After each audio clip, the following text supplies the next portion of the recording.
por Sedano Supermarkets.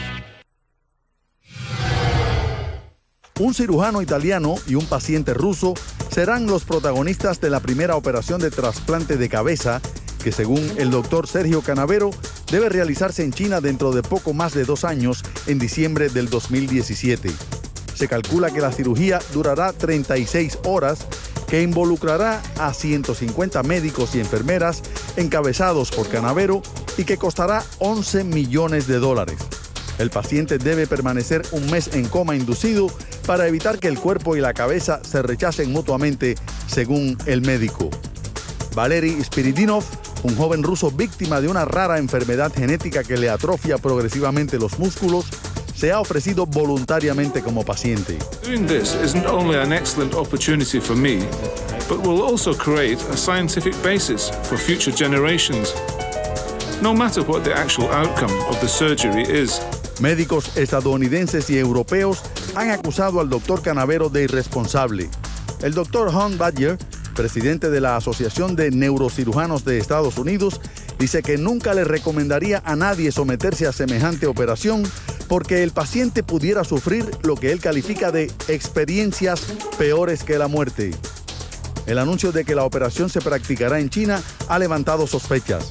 Ren Xiaoping, el doctor de ese país que acompañará a Canavero, no ha dicho cómo van a escoger el donante y algunos temen que pudiera ser un prisionero ejecutado. Dicen que el doctor Canavero tiene mucha vocación artística y aquí hay una parte de sus declaraciones sobre el tema.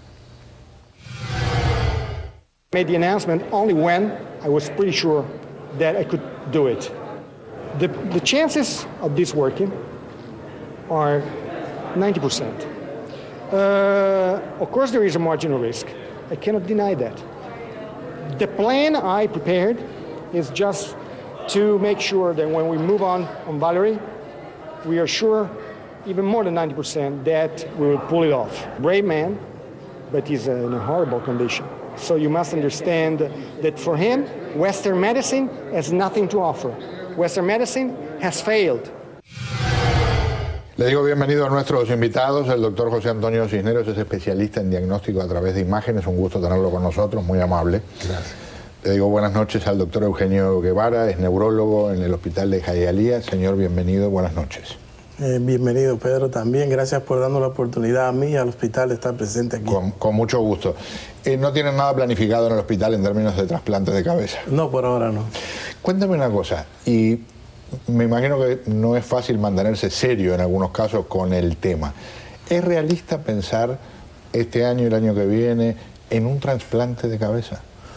No, por ahora es imposible. Es imposible que se pueda realizar un trasplante como tal de cabeza cuando está incluyendo el sistema nervioso central, que es el cerebro y la médula espinal, y más en este paciente que tiene una enfermedad en la cual desde niño se produce como si fuera un desencadenamiento de la muerte de todo lo que son las células del sistema nervioso del cerebro y la médula espinal. En otras palabras, aunque técnicamente se pudiera poner esa cabeza en un cuerpo teóricamente sano, lo que está ya dañado en el cerebro no permitiría que estas cosas funcionaran. Exactamente. Sí. Ayúdame con esto.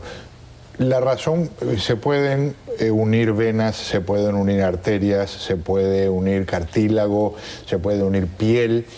¿Qué pasa con el tema de unir un sistema central nervioso con las ramificaciones del sistema del cuello hacia abajo?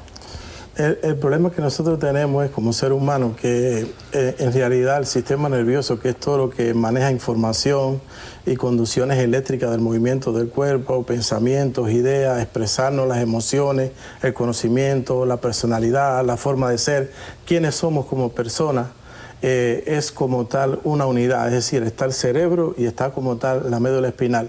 Ahora, lo que pasa es que si tú vas a hacer un trasplante de un ser humano, de la cabeza, y entonces vas a hacer una sección del cuerpo, ya sea a nivel, debe ser a nivel que él piensa hacerlo de la médula cervical. Por lo tal, cuando se daña el sistema nervioso que llamamos nosotros como central, ya sea el cerebro o la médula espinal, se produce inmediatamente la muerte de la célula. Inmediatamente se desencadena un mecanismo en el cual esa célula, que es una neurona, que es una cosa redonda, que va a tener un cablecito, que es un cordón que baja de la cabeza a la médula para llevar la información de mover los brazos, las piernas, como tal. Apenas que se secciona, él se muere. Pero alrededor de esa neurona, de esa célula, existen una serie de mecanismos implicados químicos que producen la muerte y no permiten que se vuelva a producir la vida en la porción distal a la que seccionó la médula espinal. Ya. Doctor, decía una cosa súper interesante hace un instante en términos de cómo algunos médicos están procediendo al revés de lo que es el concepto ético en la medicina con supuestos descubrimientos. Así es, la ética médica durante muchísimos años obligó a los médicos a hacer ciencia en los confines de la academia, de instituciones dedicadas a la investigación. Sin embargo, hemos visto ya en las últimas 2 décadas una significativa tendencia de algunos médicos de ser celebridades. En vez de pasar por los canales regulares, de presentar al Internal Review Board de la institución, al board interno que revisa los elementos éticos, técnicos y la posibilidad real de obtener ciencia a partir del procedimiento que se quiera hacer, ellos han saltado eso a la torera, han creado clínicas independientes y han llamado a los medios de comunicación sembrando expectativas sin fundamento en los pacientes que padecen de este tipo de problemas. Y este es un caso, esto es pseudociencia para televisión. Y menciona, y me parece súper importante puntualizarlo para nuestros televidentes, algo clave, porque se aprovecha de la esperanza de gente desesperada, de gente que está con una situación clínica terrible. Quien padece un cerebro intacto y tiene un cuerpo muy deteriorado, te podrás imaginar el impacto que significa diciendo que me pueden dar un cuerpo nuevo manteniendo yo mi cerebro y mi pensamiento y mis conocimientos íntegros. Entonces eso crea una falsa expectativa que no tiene fundamento real, porque el principal obstáculo, se suturan los nervios también, se pueden unir nervios mecánicamente, pero hilos completos. Pero la fusión de la médula completa, eso es como un cable telefónico de cientos de miles de cables neuronales que tienen que fusionarse y volver a integrarse, transmitir. Y como dijo mi colega aquí, no es solamente el hecho de unirlo físicamente, sino que ellos recuperen la viabilidad fisiológica de transmisión de señal, claro, y la parte química. Ayúdame, un ignorante le está preguntando. Alguien sufre la sección de un brazo, lo pierde, se corta completamente y se puede volver a unir al resto del cuerpo, y el sistema nervioso, aunque parcialmente, recupera algo de capacidad. ¿Es correcto eso? Eso es correcto. ¿Por qué es diferente eso del concepto medular?